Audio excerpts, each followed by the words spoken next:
Hello friends, পুষ্টে আপনাদের সকলকে স্বাগতম। আজ এই ভিডিওর মাধ্যমে জানবো বাংলাদেশ এবং ভারতের মধ্যকার দুই দলের মধ্যে ফুটবলে পার্থক্য বলতে ফিফা র্যাঙ্কিংয়ে দু দলের বর্তমান অবস্থান কত, কে এগিয়ে, দু দলের বর্তমান পয়েন্ট কত এবং দুই দলের সর্বোচ্চ কত নাম্বার স্থান পর্যন্ত উঠতে পারছিল, সব কিছুই জানবো মূলত এই ভিডিওর মাধ্যমে। তাই যারা এখন পর্যন্ত চ্যানেলটি সাবস্ক্রাইব করেননি তারা চ্যানেলটি সাবস্ক্রাইব করে বাংলাদেশ এবং ভারতের মধ্যকার র্যাঙ্কিংয়ের সকল আপডেট নিয়ে যান।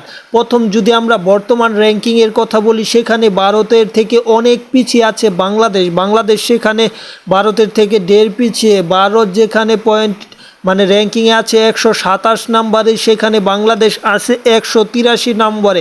183 নম্বরে থাকলেও ভারতকে বর্তমানে বাংলাদেশ পাত্তা দিচ্ছে না।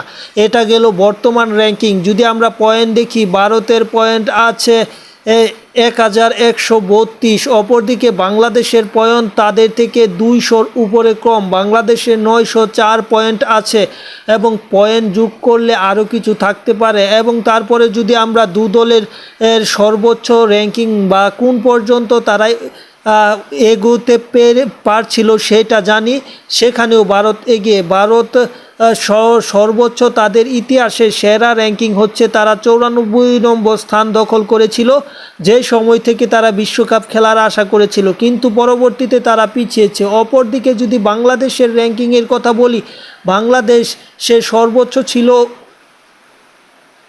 110 নাম্বার, যে র্যাঙ্কিং এখন পর্যন্ত বাংলাদেশের ইতিহাসে সর্বোচ্চ। এটাই মূলত দু দলের পার্থক্য। তাই সব দিক থেকে ভারত আগে, কিন্তু সাম্প্রতিক পারফরমেন্সে বাংলাদেশকে পিছিয়ে রাখা যাবে না।